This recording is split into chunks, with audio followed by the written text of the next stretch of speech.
Welcome back to Eye of the Storm, a Guelph Storm podcast hosted by myself, Ryan Drury, voice of the Guelph Storm on Rogers TV. A very special guest once again this week. Very pleased to be joined by Storm defender Cam Allen. Cam, how are you? How was the summer? Not too bad. I had a pretty good summer. Some difficulties in there with regarding some injury, but overall it was I was still able to train and stuff. So yeah, I can't complain. It was short though. It felt pretty short. Even though obviously you're going to start the year, you're going to get something done with your shoulder and miss probably the first half of the year. Although knowing you, I'd expect, I wouldn't be surprised if we saw you before Christmas. You never know. You're a hard worker that way. A pretty eventful summer for you, obviously getting selected in the NHL entry draft. And I found it apropos to sit in front of all my Capitals gear. Of course, I'm a Caps fan, and the Capitals picked you in the 5th round. Take us back to that day and just how exciting it was to hear your name called, 1, and 2, to get drafted by what I would say is a pretty A+ franchise in the Washington Capitals, Cam. Yeah, it was really cool. Draft day is a lot of emotions. I kind of just tried to have no expectations, and I'm kind of glad I did because you look at draft rankings and stuff before, it can make it tough during the day, but I just tried to enjoy it. I was there with my family and family friends, so it was good to experience with them. The rounds go by and you're kind of waiting for your name to be called. But yeah, once I heard my name called, it was kind of a relief at that point. But I was so excited to especially be drafted by Washington. I work out with Tom Wilson, and he's the greatest guy. So just kind of having him to look up to and to be able to work out with him every day is pretty cool. And so him and Carabella were kind of the first guys I thought of when I heard my name called, and Ovi might have been third, but yeah, it was pretty cool. Yeah, that's no, that makes sense. And yeah, obviously very exciting for myself up in the booth. I got 2 guys that I'm going to call the action for, you and Jake Carabello, that are now members of the Washington Capitals. So it's pretty cool and great that you're able to kind of connect with Tom Wilson and some of the guys. Who are some of the guys, obviously, that you're excited to hear from? I mean, you mentioned the big cat, Mr. Ovechkin. I'm sure it was kind of cool to be able to maybe interact with him a little bit and some of the other guys in the organization. Yeah, I mean, there hasn't been too much of meeting all the guys yet. That would take place at main camp, which I probably won't be attending. I think I'm just gonna go there for rookie camp and then get back to Guelph. But I met, actually, was John Carlson was around the rink development camp, and he was working out there. He was there with his kid. So yeah, it's pretty cool. I talked to him briefly, but seemed like a good guy, and obviously an incredible player and fellow defenseman as well. So yeah, pretty cool to meet him.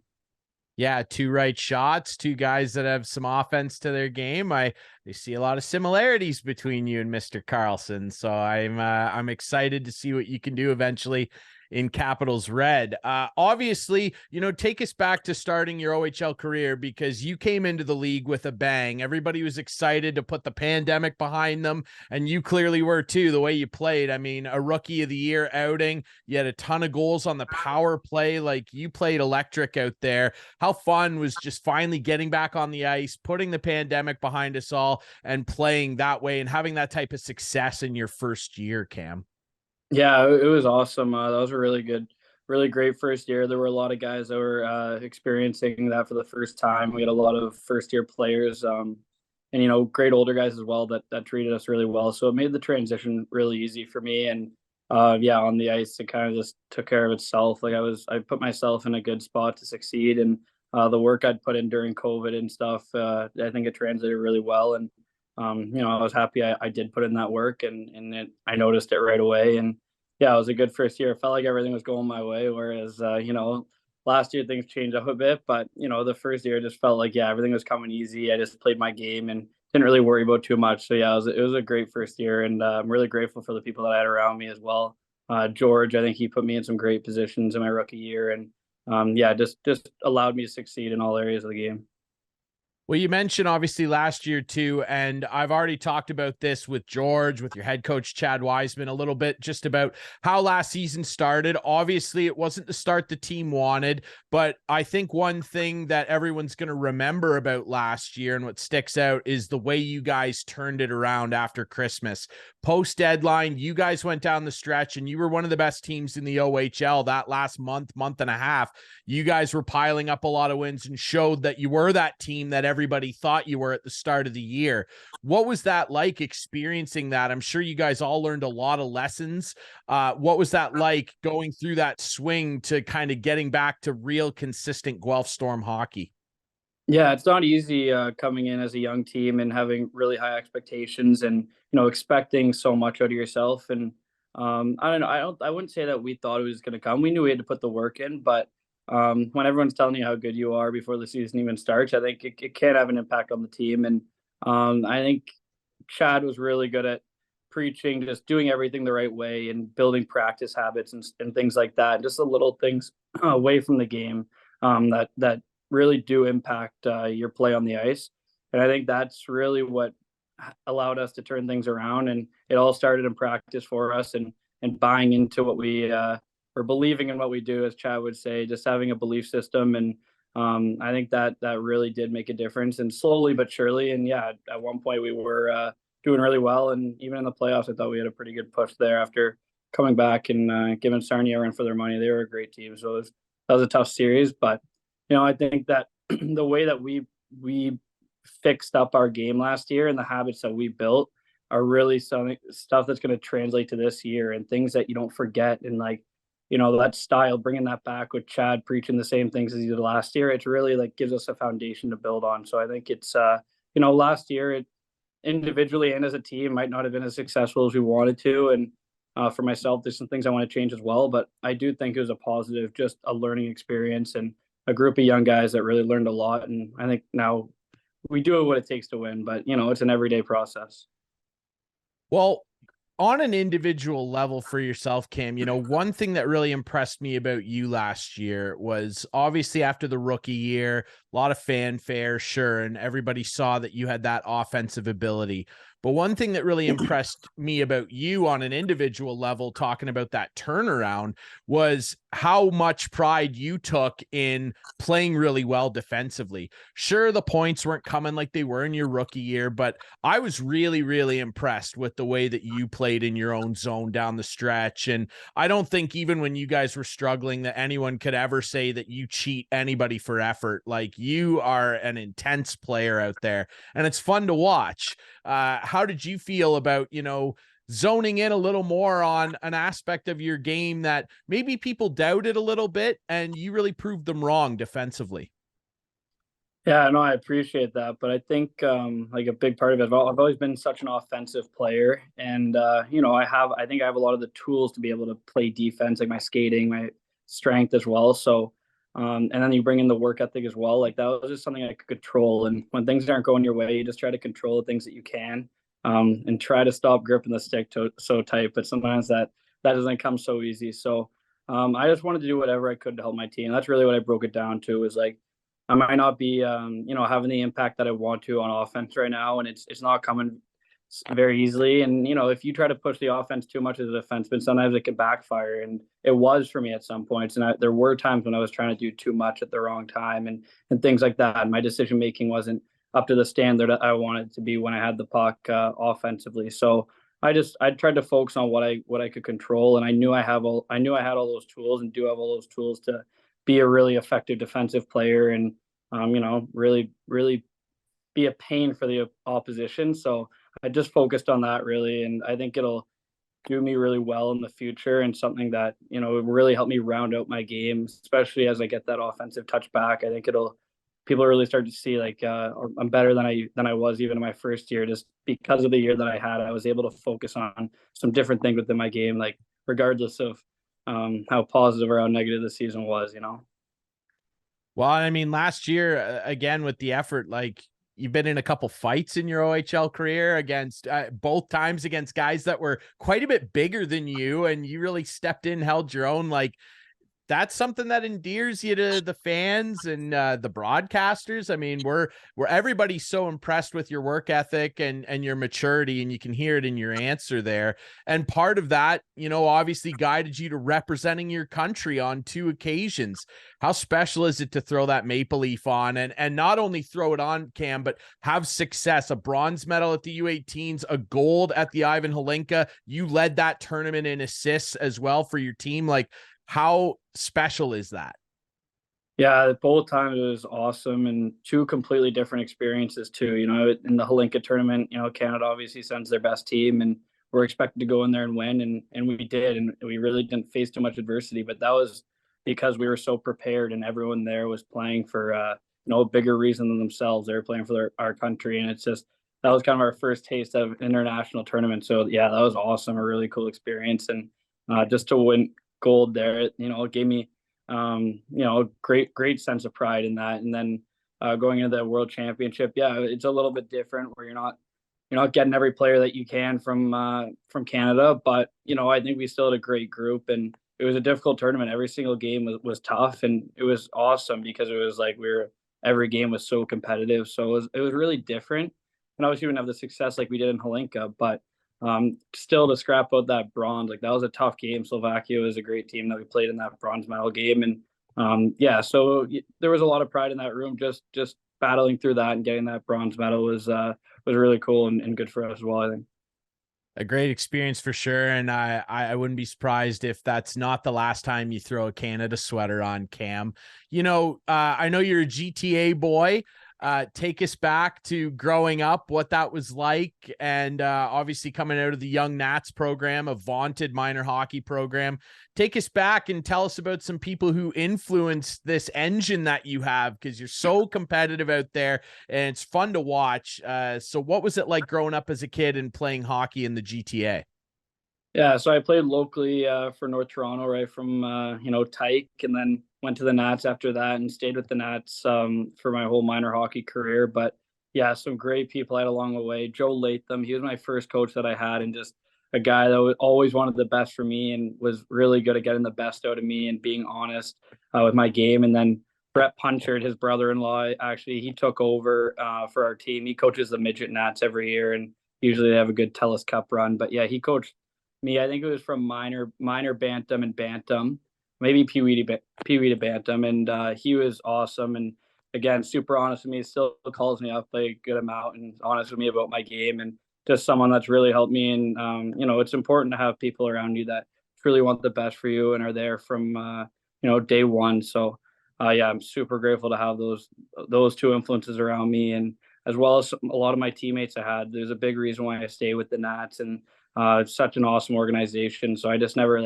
saw a point in leaving. I love my teammates, and we are always a good team, but we always had to work for every win, which I think is so valuable for young kids. Just if you're winning 10-0 every game, I feel like you're not getting as much out of it as you're playing 6th place Vaughan and you're battling out. And it's like a 3-3 game or something. I feel like you're getting a lot more out of it. That's just my opinion though. But yeah, I don't know. I'm so grateful for the Nats organization, and just growing up, it was awesome. I wouldn't want it any other way. Yeah, the GTHL, I mean, it's as competitive as it gets. Yeah. It's pretty tough stuff. And hey, look at the long line of players that have come out and done great things. And you're now part of a long line of great Guelph Storm defensemen who are going to go on and do great things at the next level. Think back to the Drew Dowdies, the Ryan Merkleys, Dmitry Samarukov, a teammate of yours in your rookie year, Daniel Chayka, who's going to have a great pro career. What's it mean to you to be a Guelph Storm? I enjoy being there. I think the Storm are one of the best junior franchises on earth. What's it mean to you to represent the city of Guelph? Because you could do a lot worse than playing in the Royal City. It's a pretty good environment, eh?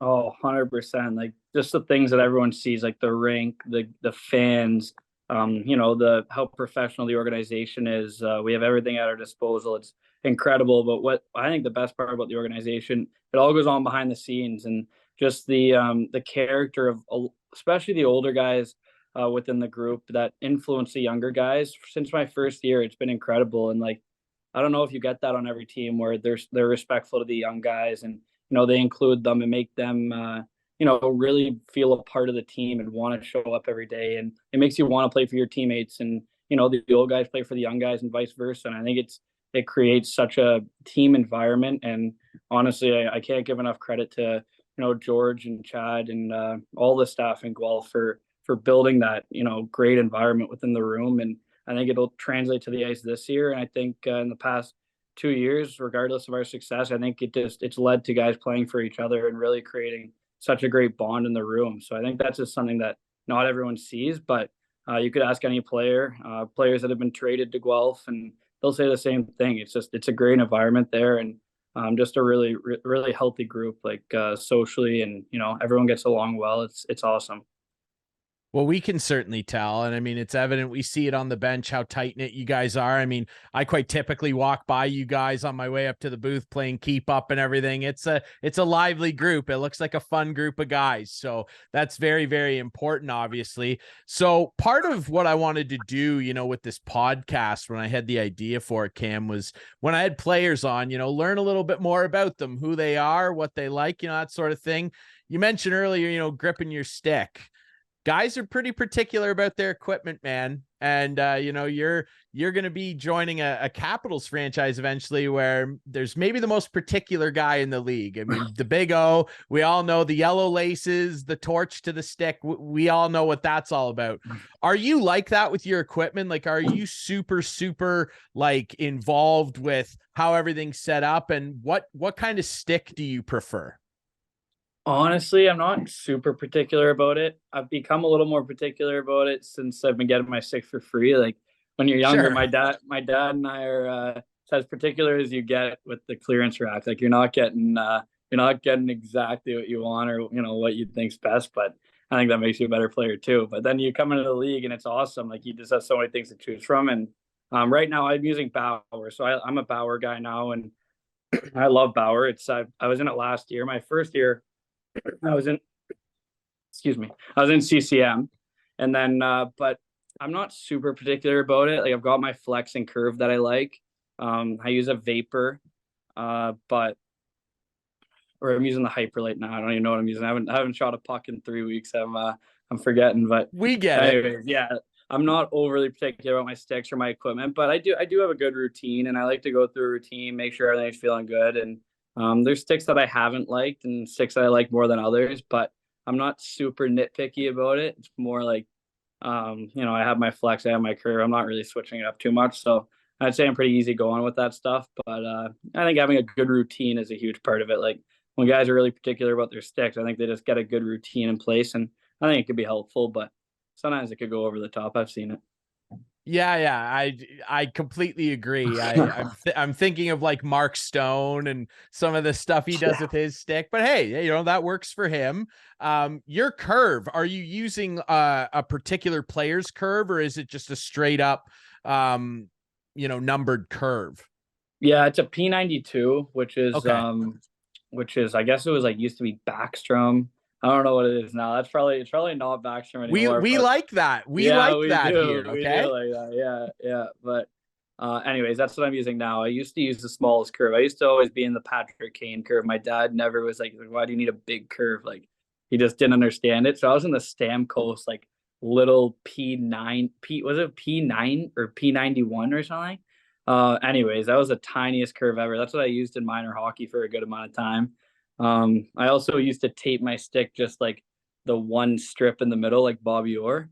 I did Nice. that for a bit, but yeah, and my dad used to get me a square toe, and I don't know why I would use a square toe, but it was just he thought it was better, so I just kind of used whatever he told me. I don't wear a shirt under my equipment because he's like you'll get too hot, so I still don't wear a shirt under my equipment because of that. So little things like that, and I wear suspenders still.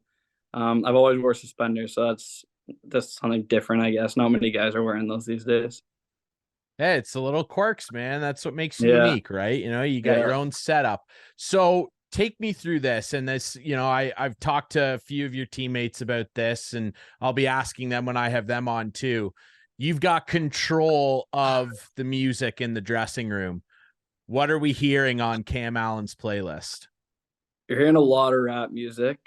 Okay. Yeah, you're getting like some pretty heavy rap. Like, um, I love Lil Baby right now. He's probably my favorite rapper. Yeah, some pretty intense stuff, but I think that's why I'm on the music. Like pregame, you need something to fire you up. Like the country guys can get the post practice stuff or like the win songs. Like I'll Yeah. hand that off to them. But like pregame, I want the music because I think it just fires everyone up. And I'm open to like suggestions as well. Like Meek Mill's always a go to. He's got a lot of songs in our rotation. There's a lot of different rappers, but kind of that like rap, like trap type of music, usually faster pace, like from Meek Mill, Lil Baby, Pop Smoke, some Drake in there probably too, but all different types of rap, but it's all pretty upbeat. So that's what I try to stick with. They've got a couple playlists in the rotation. I like it. I like it. Have you heard the new Post Malone record? It's a bit of a departure from his old stuff, but I've been spinning that a lot. It's an album he dropped? Yeah, yeah, Oh, Austin, really? and it's like Huh. it's completely different. There's still rap elements to it, but it's like a lot more like pop singer songwriter. I was really surprised when I heard it. Yeah, check it out. It's Yeah, I'd give definitely it a not chance. locker room pump up music, but if you're chilling or just going for a run, I'd suggest it. Maybe it's a practice song. There you go. I've actually the only concert I've ever been to was a Post Malone concert. Nah, so Wow. fun fact. But Okay. yeah, it was a great concert, but only concert I've been to. That was before COVID. Wow. Before I really loved his music too, because I went to the concert, heard his music, didn't know any of it, and then I went home, listened to it, and then I loved it. But I kind of wish like I flipped it around, listened to it for like Yeah. a couple months before and knew all the tracks there. But I'll go again one day. There you go. Hey, he's on a very successful tour. I would love to go see him. I'm waiting for one of your teammates eventually to join me as the metalhead in Guelph. I'm a big metal guy. So, do you have any Okay. metalheads? Gosh, I don't think so. Like country's kind of taken over like the music scene recently. Yeah, I Um, agree. Everyone listens to country. Even I have some country songs that I do enjoy. I've tried to broaden my music genres, and That's a little good. classic rock might be like as far as I'll go. I'm not a huge metal guy, but I don't know. I've heard my dad listens to some metal, so I've heard some, but There you don't go. don't quiz me. I will make it my mission this year to convert one of you All into right. a metalhead. Maybe it'll be you. We'll Yeah, see. Get make some a Pantera playlist. going. Yeah, Yeah, why make a not? playlist. Yeah, yeah. So final music one, I asked your teammate rookie Quinn Beauchene this, and Washington actually is one of the NHL teams that does this. They let all their players select their own goal song. If you were to pick a goal song, what would it be?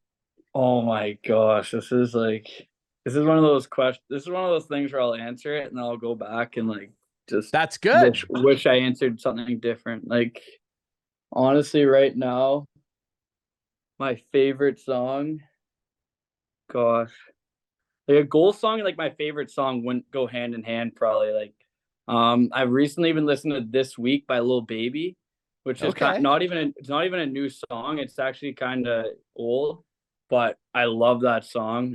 Zach Sando actually put me on. I gotta give him credit, but I don't know if it'd be my goal song just because it's not really that vibe. Um, Gosh, maybe I'll get back to you. Maybe ask me in the future. But like, if you want to know my favorite song right now, it's "This Week" by Lil Baby. I just can't really think of like an ideal goal song because a lot of my favorite songs aren't goal songs. You know what I mean? Yeah, I understand. You want that real pump up on a goal song, although TJ Oshie uses country roads, which Ye- is, Oh you know, yeah. you can do whatever you want. Maybe I do "Wasted on You" by Morgan Wallen. I'm not a huge Okay. country guy, but I love that song. So that's probably my favorite country song. McGuire's put me on some unreal country songs actually. Some Zach, he loves Zach Bryan. He's put me on some great ones, but I'd say "Wasted on You." That there's a few songs from that album I really like, but yeah, that's my favorite. So maybe that. I think that'd be a better vibe for a goal song. I don't mind it. I don't mind it. Yeah, that'll work.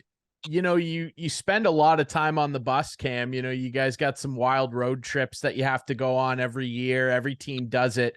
I imagine that there's quite a bit of Netflix, Amazon Prime, Crave, whatever, your streaming preferences going on. Are there any shows that you've been a big fan of over the last couple of years? I'm not a massive show guy. I'm really bad at committing to a show and finishing it. That being said, there are some shows that I really enjoy. Yellowstone. A few guys on the team put me on that last year, and I think I'm on the third season, but I stopped watching it. And I might get back into it, but I loved it. It's just I stopped watching it for like 2 weeks. I never You got into it. gotta push through, man. The fourth Yeah, season is intense. really. Push Okay. through. All right, I will. And then right now, I'm actually watching Vikings right now. I was in the gym right before I got surgery. Tom Wilson said, "Have you asked me if I'd seen it?" I said no, and I've been watching it. So I credit to him for putting me on that because that's a great show. I'm in the second season right now. I'm mid second season, but yeah, great. I love it. It's a great show. I didn't think I was gonna like it. I've never really watched something like that, but no, I was pleasantly surprised. It's a great show. Well, hey, if Tom Wilson tells you to do something, Oh you yeah, probably do it, exactly. right? Yeah, like I had to give it a try, and I was impressed. It's a good show. Well, I'll give you a suggestion if you're quite clearly into the rap game. I'm a big Childish Gambino guy. I love Childish. Okay. Donald Glover's great. His show Atlanta, fantastic show. Okay. What's it on? It's pretty weird, but it's a really great show. I believe it's on. You know what's on? It's on Disney Plus. Oh, okay. I think I actually do have that. I think I've got that. Okay. Atlanta. I think it'll be right up your alley. Basically, the whole premise of the show is he finds out his cousin is an up and coming rapper, and he decides he's going to be his manager, and some wild Oh, stuff. okay. Great show. I Sounds think it'll pretty be cool. right up your alley. All right. All right. Yeah, Uh, I'll give it a fan. but I gotta let you go here. But before I do, and I did this with Quinn, I'm gonna do it with all your teammates because I think it's a fascinating question. I want you to put yourself in your dream lineup. So you're obviously playing right D. Who's your dream lineup around you that you would want to be playing with? And it can be retired guys, anybody who's playing. We'll start in goal. Who are you putting in net in your dream lineup, Cam? I'm putting Carey Price. I grew up a Habs fan, and I love Carey Price. So he'd be the goalie. D partner. Um, I think go Ryan McDonough. Nice. I like He's kind that. of a guy that I like compared my game to, and I talked a lot about him last year during like NHL interviews and stuff. So just yeah, cool player. I mean, American. It'd be nice to pick a Canadian, but it's all right. I gotta have one American on there, I guess. Drew Doughty would be the other one, like just like a sick guy to like. Also, when I came to Guelph, I started to focus on him more, and just an awesome player. So he'd be my second pick on D. And then on forward, I'd probably put Brendan Gallagher somewhere in there. He's my favorite player growing up. I I still got his like it. jersey in my room. So I'd put him there just because, yeah, I kind of always looked up to him. Um, I mean, I gotta put Ovi out there too. Like Thank God. he can play left wing. Ovi can play left wing. Yep. Brendan Gallagher can play right wing, and then down the middle, I think I'd go with Sidney Crosby. I went through a phase where I pretty honestly probably a little too recently, like this is like 2 years ago. I love Sidney Crosby, like, and I watched him always growing up and stuff, and just a really cool player to watch. But yeah, he's awesome, and he's just like the things he can do, and like the way he shoots the puck is just like mesmerizing. Like it's I love Crosby, so yeah, I've always been a fan of his. So he'd probably be the center on my line. I'm interested. I should keep a tally with the amount of guys that put Sid and Ovi together because I think it would be True. such an interesting thing. True. It would be cool to see. Crosby, for my money, greatest backhand of all time. His Yeah. backhand is Yeah. disgusting. The amount of Crazy. guys he's victimized with that. I like it. It's a pretty good lineup. That's a pretty Yeah. good lineup. I could see you fitting nicely in there, feeding Ovi on the power play. I hope I get to see you do that in real life. It would be a fun treat. Cam, I really appreciate you doing this. I know you're busy. You're flying out to Washington soon. Have fun down there, and I can't wait to see you back in the Storm lineup, and neither can the fans, man. Thanks so much for doing this. Thanks, Ryan. I appreciate it. I'll see you soon. See you around the rink in probably not too long. Yes, sir. Sounds good. I All right. appreciate it. Remember, you can watch this show on our YouTube channel, Eye of the Storm. You can find the podcast on all the best podcast apps. And remember, if you need tickets, go to guelphstorm.com to find your ticketing needs. We'll be back next week with more Eye of the Storm.